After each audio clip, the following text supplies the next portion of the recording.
Silahkan duduk.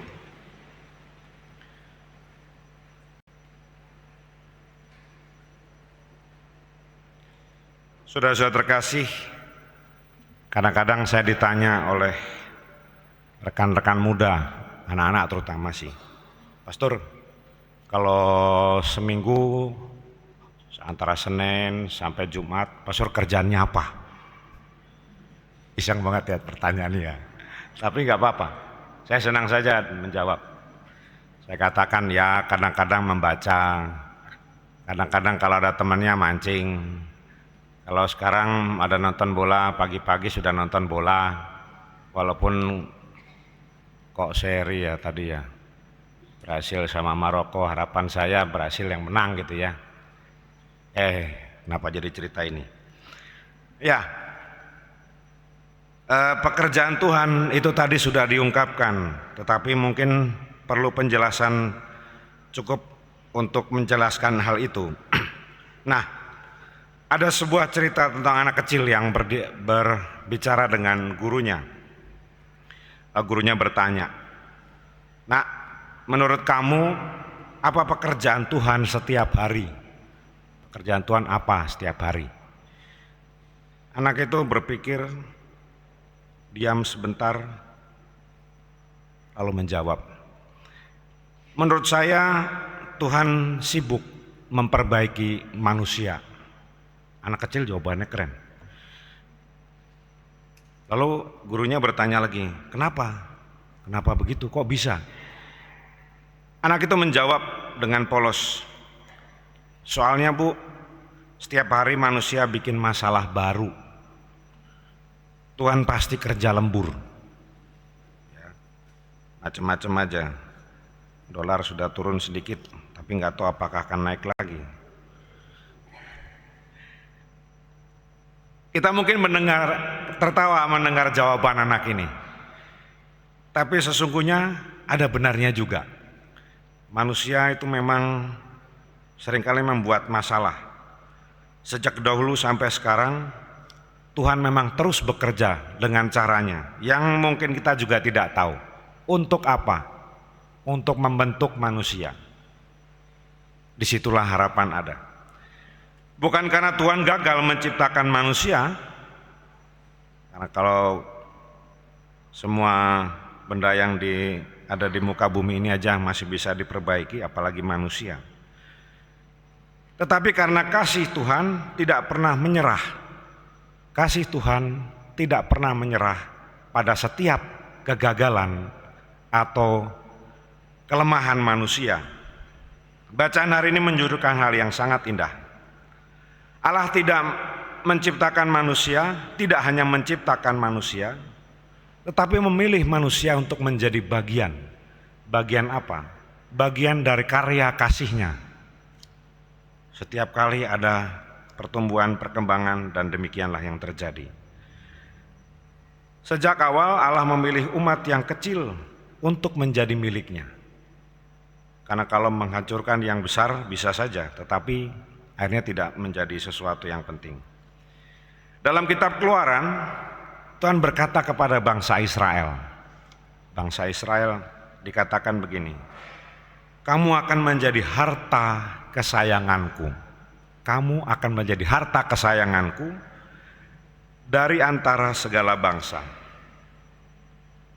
Jangan dibandingkan sekarang, Israel itu sebenarnya bukan bangsa yang paling kuat. Mereka bukan bangsa besar. Dalam kitab suci sendiri disampaikan mereka adalah bangsa yang pernah menjadi budak. Artinya dijak-injak bangsa lain. Budak di Mesir. Kalau zaman sekarang mungkin seperti memilih pemain sepak bola ya. Pelatih mencari pemain terbaik, paling kuat, paling terkenal. Tapi Tuhan justru memilih tim yang biasa-biasa aja. Jadi jangan-jangan nanti pemenang Piala Dunia juga yang biasa-biasa aja. Ya. Kakak yang itu yang senyum-senyum kepada saya ini pasti tahu ya siapa ya. Tim yang biasa-biasa itu adalah bangsa Israel. Mengapa? Karena Tuhan tidak hanya memilih kemampuan manusia, tetapi kesediaan, keterbukaan hati dan kesediaan manusia kepada Tuhan. Ini bisa digambarkan, dibayangkan kalau seorang ibu melihat anaknya coret-coret, ya. Syukur kalau dikasih kertas gitu ya. Kalau enggak yang pasti dicoret-coret temboknya gitu ya. Ya, itu kerjaan saya dulu. Coret sedikit. Bagi orang lain mungkin gambar itu hanya coretan biasa. Tetapi sang ibu tahu apa yang dimaksudkan. Itu adalah karya seni yang paling indah karena ada cinta di dalamnya yang berkaitan dengan hati sang ibu. Begitu juga Tuhan melihat kita. Kita mungkin merasa banyak kekurangan, kecuali kalau memang modalnya sombong begitu ya. Itu adalah atau banyaknya kelemahan, banyaknya kegagalan. Tapi Tuhan berkata, engkau tetap berharga bagiku. Engkau tetap berharga bagi Tuhan. Santo Paulus dalam surat kepada umat di Roma memberikan kalimat yang sangat mengejutkan. Kristus telah mati untuk kita ketika kita masih berdosa. Ketika kita masih berdosa, Kristus telah mati untuk kita. Seorang anak kecil bertanya kepada ayahnya, "Pak, ayah, kalau aku nakal, apakah ayah masih sayang kepadaku?" Ini imajinasi saya. Jadi kalau cerita mungkin ada, mungkin enggak apa-apa. Lalu ayahnya menjawab, "Tentu, Nak. Ayah pasti masih sayang padamu." Anak itu bertanya lagi, "Kalau aku lebih nakal sekecamatan gitu ya, lalu ayah apakah masih sayang?" "Masih, Nak. Ayah tetap sayang kepadamu." "Lalu kalau aku paling nakal sedunia," kok bisa ya nakal sedunia, bisa membayangkan kayak gimana, namanya gue juga cuma cerita. "Masih, Nak. Tetapi mungkin ayah perlu mengambil kursi.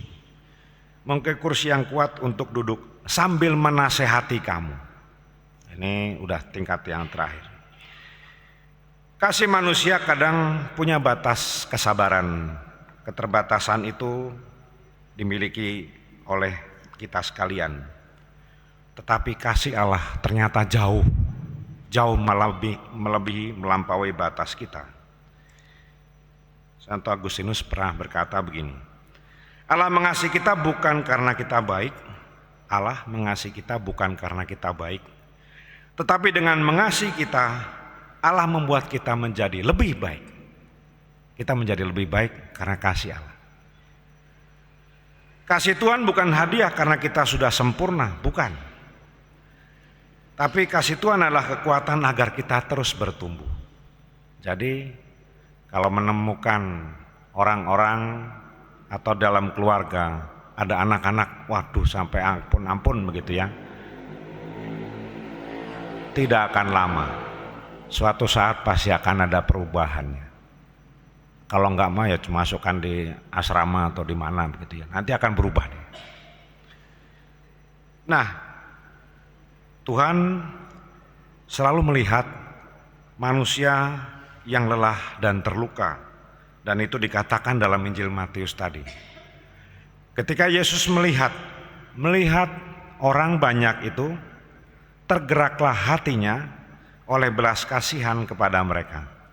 Melihat dan tergeraklah belas kasihan kepada mereka. Karena mereka lelah dan terlantar seperti domba tanpa gembala.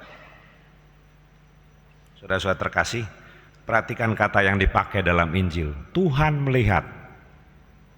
Padahal nggak usah ditulis pun kita percaya Tuhan terus melihat.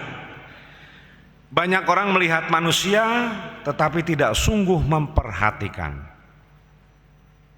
Saya menjadi ingat, kita lama mungkin tidak melihat bahwa martabat manusia itu sedikit demi sedikit digerogoti. Paus Leo ke-14 ini melihat secara lebih dalam. Dan itulah yang dikeluarkan dalam surat apostoliknya, ensiklik Magnificat Humanitas. Bapak Paus melihat bahwa hal ini, hal yang dikatakan bahwa manusia yang luhur sebagai ciptaan seringkali hanya dianggap biasa oleh dunia, padahal dialah yang semuanya yang menghasilkan itu. Nah, Tuhan pun memakai yang biasa untuk karya yang luar biasa. Kalau Anda datang tadi memberikan hormat kepada salib, itulah yang sedang kita hayati dalam penghayatan itu. Allah berkata kepada Israel, tadi disampaikan dalam kitab Keluaran, kamu akan menjadi kerajaan imam dan bangsa yang kudus. Allah juga berkata kepada kita pada hari ini, kamu adalah milikku, aku mengutus kamu. Mungkin kita berkata, Tuhan, saya belum siap, Tuhan, saya tidak hebat.